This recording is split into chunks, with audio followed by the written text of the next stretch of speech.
Education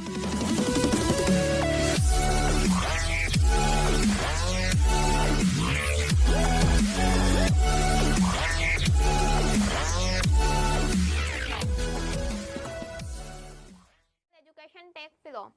तो आज की वीडियो में मैं आपके लिए लेकर आई हूँ हिंदी गद्य खंड का अध्याय 14, जिसका नाम है एक कहानी यह भी। और इस कहानी की लेखिका है मन्नू भंडारी।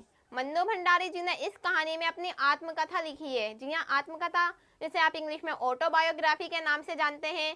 सरल अर्थों में कहें तो अपने बारे में कुछ लिखना आत्मकथा कहलाता है। तो इस आत्मकथा में लेखिका मन्नू भंडारी ने सिलसिलेवार आत्मकथा ना लिखकर उन व्यक्तियों, उन घटनाओं का वर्णन किया है जो उनके लेखकीय चरित्र के निर्माण में महत्वपूर्ण योगदान देती थी। जी हाँ दोस्तों, लेखिका ने यह सिलसिलेवार आत्मकथा नहीं लिखी। सिलसिलेवार आत्मकथा क्या होती है? इसमें हम छोटी से छोटी घटना का वर्णन करें, छोटी से छोटी घटना के बारे में बताएं, परंतु लेखिका ने यहाँ ऐसा बिल्कुल नहीं किया।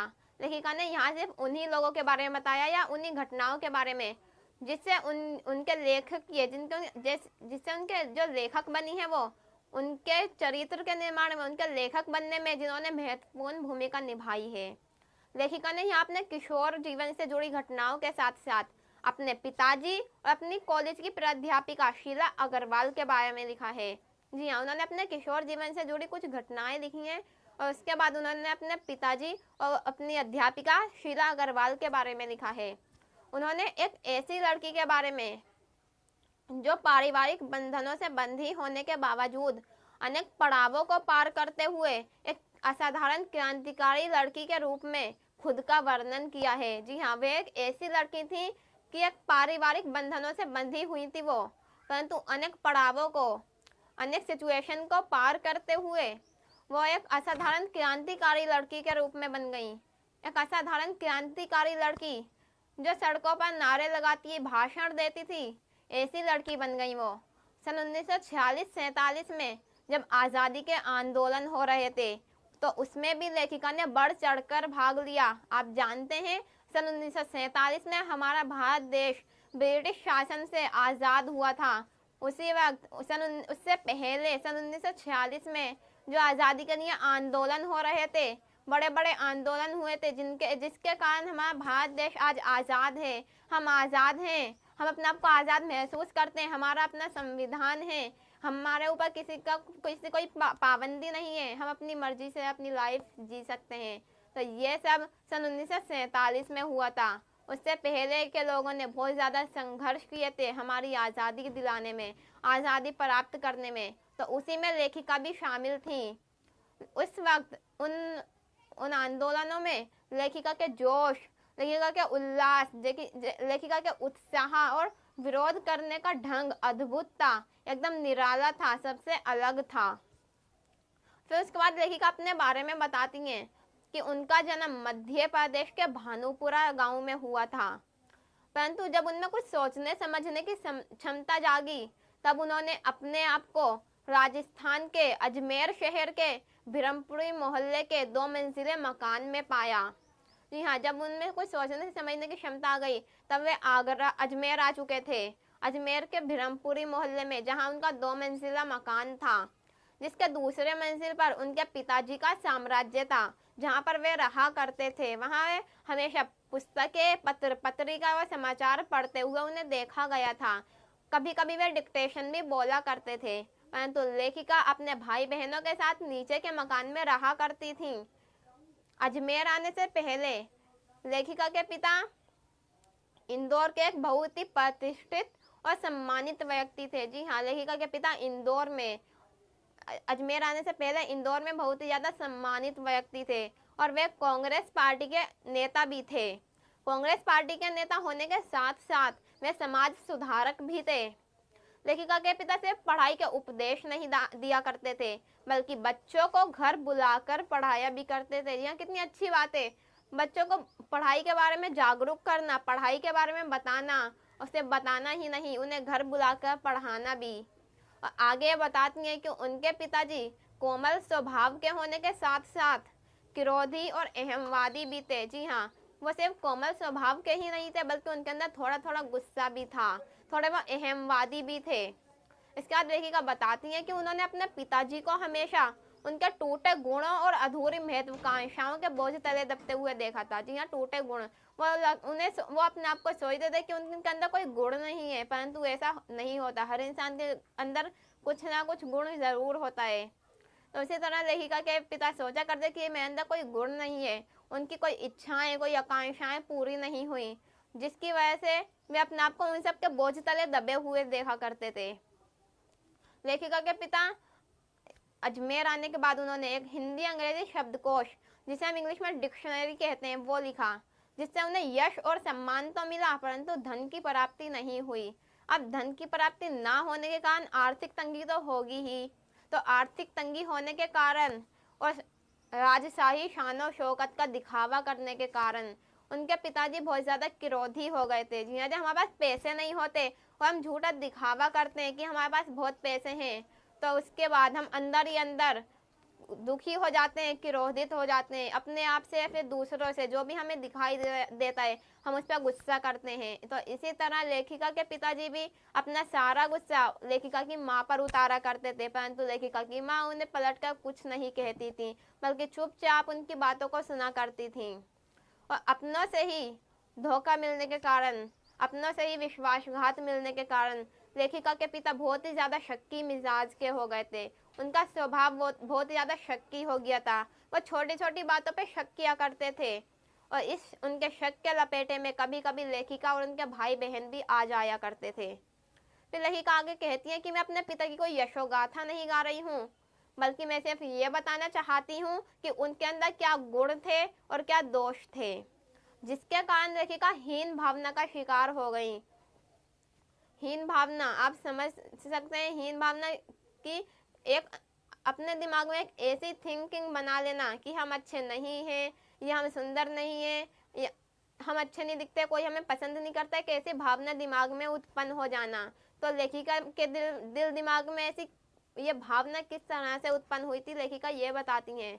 लेखिका बचपन में बहुत ही ज़्यादा दुबली पतली और कमज़ोर थी तथा उनका रंग काला था, परंतु उनसे 2 साल बड़ी बहन सुशीला बहुत ही ज़्यादा गोरी और तंदुरुस्त थी, और लेखिका के पिताजी हमेशा उस बड़ी बहन की प्रशंसा किया करते थे और लेखिका पर कभी ध्यान नहीं देते थे, जिसके कारण लेखिका हीन भावना का शिकार हो गई। और बहुत ज़्यादा सम्मान मिलने के कारण जीवन में बहुत ऊंचे दर्जे पर पहुँच कर भी उनमें आत्मविश्वास की हमेशा कमी रही, जो वे अंत में भी उस हीन भावना से, उस आत्मविश्वास की कमी को पूरा नहीं कर पाई, क्योंकि बचपन में ही उन्होंने वो सब सहा था जिसके कारण उनके दिमाग में वो चीज़ बैठ गई थी। फिर आगे लेखिका बताती हैं कि उनकी माँ जो थी उनमें सहन क्षमता बहुत ज़्यादा थी, इतनी ज़्यादा कि शायद ही मैंने कभी किसी और में देखी हो। उनके पिताजी हमेशा उनकी माँ पर अपना क्रोध निकाला करते थे, और भाई बहन भी कभी कभी अपनी माँ पर चिल्ला दिया करते थे, परंतु उनकी माँ हमेशा सबके साथ प्यार से रहा करती थी। और उनके भाई बहनों की, यहाँ तक कि लेखिका की भी सहानुभूति अपनी माँ के साथ थी। हमारी भी सहानुभूति अपनी मम्मी के साथ में होती है, अपनी माँ के साथ में होती है। पापा पे हम कभी कभी हमें गुस्सा भी आता है, परंतु हम उन्हें कह नहीं सकते, परंतु हम अपनी माँ को कुछ ना कुछ कह देते हैं, जो हमारे मन में आता है हम उन्हें बोल देते हैं, परंतु फिर भी हम अपनी माँ से बहुत ज़्यादा प्यार जताते हैं, बहुत प्यार भी करते हैं। तो लेखिका बाद में अपने बारे में और बताती हैं कि वह 5 बहनों से छोटी थी।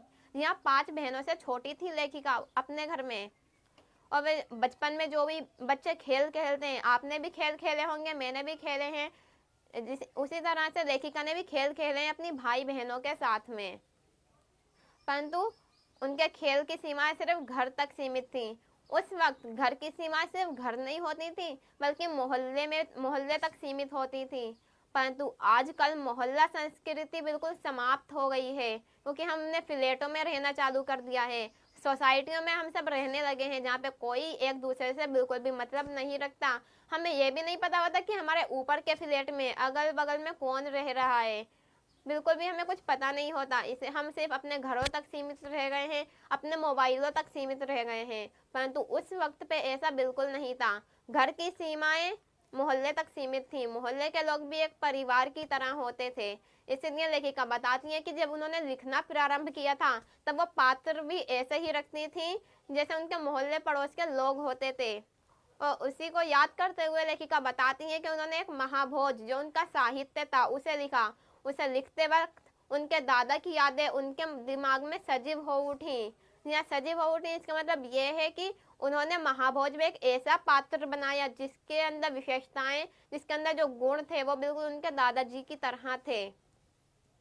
तो आगे लेखिका बताती हैं कि उनके जो समाज में जो लड़कियों की शादी की जो योग्यता नापी जाती थी वो 17 वर्ष की आयु और 10वीं पास होने पर मानी जाती थी। जी हाँ, जिस लड़की ने 10वीं पास कर ली और 17 साल की वो हो चुकी है तो वो शादी के योग्य हो चुकी है। इसी योग्यता के अनुसार लेखिका की बड़ी बहन सुशीला का विवाह हुआ था।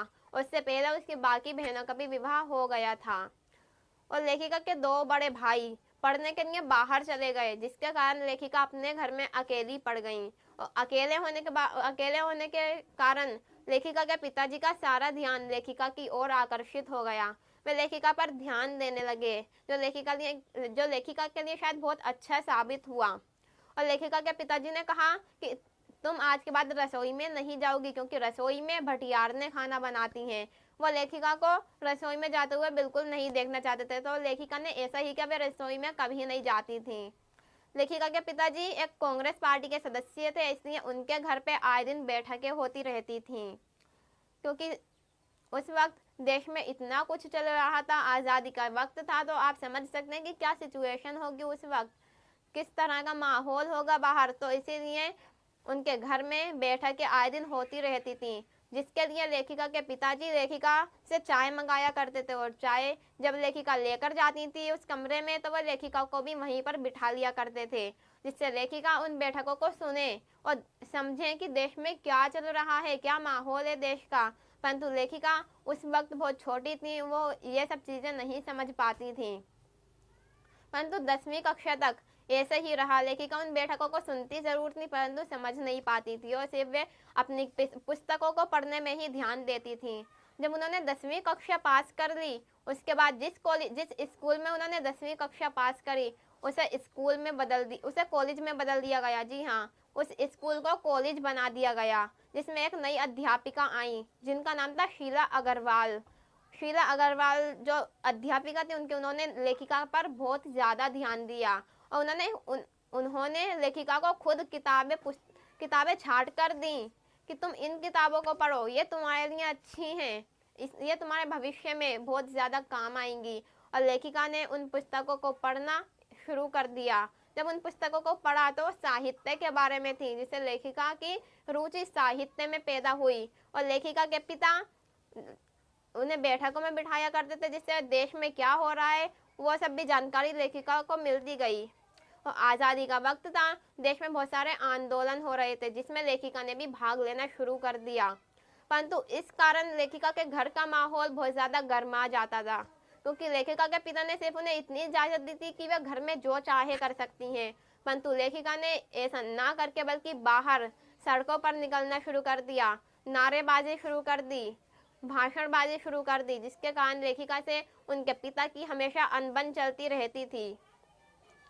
तो उसके बाद लेखिका के कॉलेज से एक दिन नोटिस आया। उस नोटिस को पढ़कर लेखिका के पिताजी बहुत ही ज़्यादा आग बबूला हो उठे और वो ये कहते हुए गए कॉलेज के हमारे और भी तो बच्चे थे, उन्होंने तो ऐसा कुछ नहीं कहा, ये लड़की तो समाज में हमारे नाक कटा के रहेगी। और परंतु जब वे कॉलेज से वापस लौटे तो वो बहुत ज़्यादा खुश थे। तो लेखिका के पूछने पर पता चला कि हाँ, जब वे कॉलेज गए तो कॉलेज के प्रोफेसर ने बताया कि आपकी बेटी और बाकी की 2 लड़कियां पूरे कॉलेज में इन्होंने परेशान कर रखा है सबको। इनके एक इशारे पर कॉलेज की सारी लड़कियां कक्षा भंग कर देती हैं और बाहर आकर नारेबाजी करने लगती हैं। ये सुन के लेखिका के पिताजी को बहुत खुशी हुई, क्योंकि पूरे देश में गर्मा गर्मी का माहौल चल रहा था। और इसी तरह वो अंग्रेजी कॉलेज में बहिष्कार कर देना, अंग्रेजी कॉलेज की कक्षाओं को बंद कर देना, वो एक बहुत ज़्यादा सुनहरा अवसर था, क्योंकि वे खुद एक कांग्रेस पार्टी के सदस्य थे। इसके बाद आज़ाद हिंद का फौज का मुकदमा हो रहा था।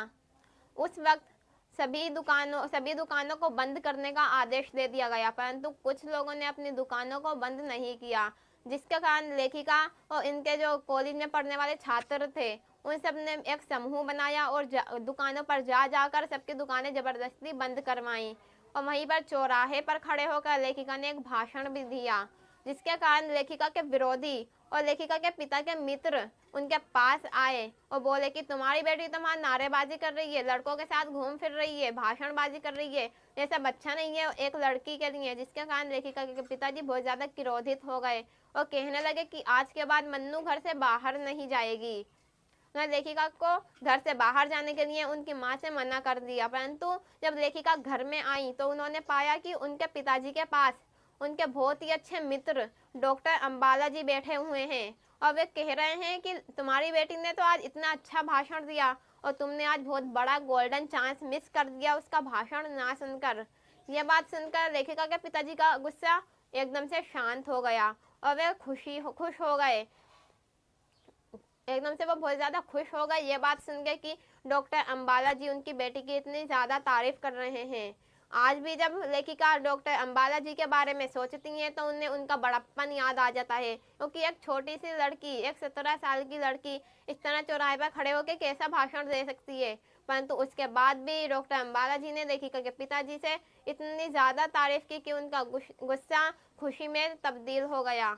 उसके बाद लेखिका बताती हैं कि अध्यापिका शीला अग्रवाल जो थी उन्हें कॉलेज से नोटिस देते हुए निकाल दिया गया कि वो छात्राओं को भड़काने का उन पे छात्राओं को भड़काने का आरोप लगाकर अध्यापिका शीला अग्रवाल को कॉलेज से निकाल दिया गया। जी हाँ, छात्राओं को भड़काने का उन पे आरोप लगाया गया। शीला अग्रवाल जो अध्यापिका थी उन पर, और उन्हें कॉलेज से निकाल दिया गया तथा तीसरे वर्ष की कक्षाओं को भी बंद कर दिया गया, जिससे लेखिका और उनके साथ जो 2 लड़कियां थी वो कॉलेज में ना जा सके। परंतु इसके बाद भी लेखिका ने हार नहीं मानी, उन्होंने और ज़्यादा हड़तालें की, जिसके कारण कॉलेज वालों को तीसरे वर्ष की कक्षाओं को खोलना पड़ा और साथ में अध्यापिका शीला अग्रवाल को भी कॉलेज में वापस बुलाना पड़ा। तो ये थी लेखिका मन्नू भंडारी की आत्मकथा। आपको कैसी लगी कमेंट करके ज़रूर बताएं। और इससे पहले की भी चैप्टर